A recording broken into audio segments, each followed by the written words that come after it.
Semoga yang subscribe diberikan rezeki melimpah. Dan yang like komen, dimudahkan segala urusannya di dunia dan akhirat.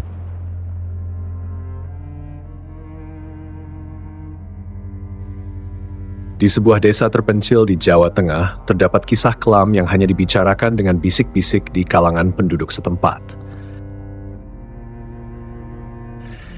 Desa itu terkenal dengan suasananya yang mencekam, terutama setelah matahari terbenam. Mereka yang tinggal di desa tersebut sudah terbiasa dengan keheningan yang mencekam.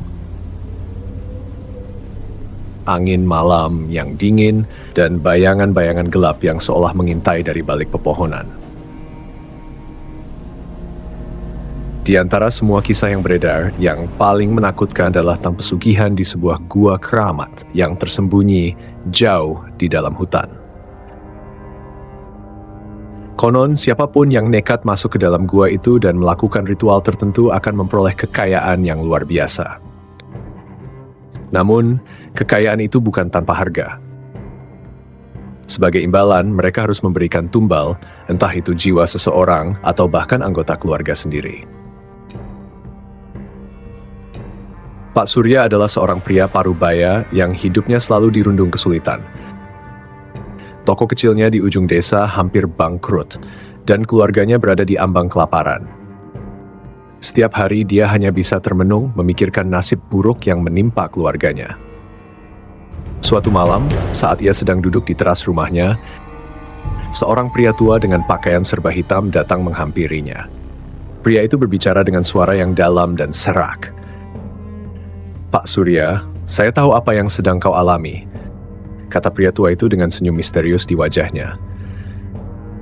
"Jika kau ingin semua masalahmu hilang, datanglah ke gua keramat di hutan itu. Di sana kau akan menemukan jawaban atas segala penderitaanmu." Pak Surya terkejut dan sedikit curiga, namun keputusasaan mengalahkan rasa takutnya.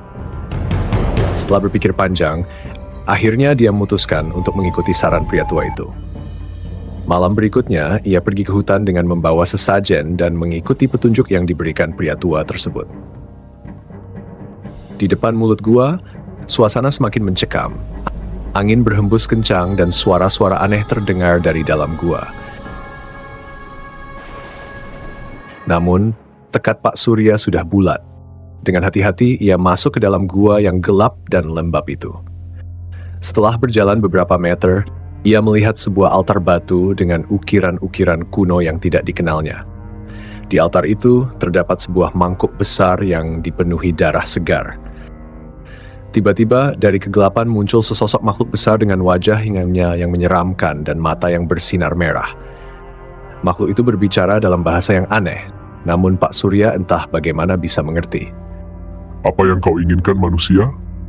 tanya makhluk itu dengan suara yang menggema di seluruh gua.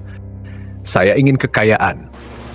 Saya ingin semua masalah saya selesai," jawab Pak Surya dengan suara gemetar. Makhluk itu tertawa pelan. "Kekayaan memang bisa menjadi milikmu. Kau harus memberikan tumbal setiap tahun. Jika tidak, maka aku akan mengambil nyawamu dan seluruh keluargamu." Dengan rasa takut namun juga serakah, Pak Surya menyetujui perjanjian itu. Setelah menyelesaikan ritual, ia pulang dengan perasaan lega, namun juga dihantui oleh konsekuensi dari perjanjiannya. Tak lama setelah perjanjian itu, hidup Pak Surya berubah drastis. Toko kecilnya tiba-tiba ramai pembeli dan kekayaannya bertambah setiap hari. Ia mampu membeli tanah yang luas, membangun rumah besar, dan hidup dalam kemewahan. Namun, kebahagiaan itu tidak berlangsung lama. Setiap tahun, Pak Surya harus memenuhi syarat perjanjian dengan memberikan tumbal. Awalnya, ia mengorbankan hewan-hewan peliharaan. Tapi semakin lama, makhluk dari gua itu meminta lebih banyak. Tumbal berikutnya adalah manusia. Dan yang lebih menakutkan, makhluk itu menginginkan anggota keluarganya sendiri.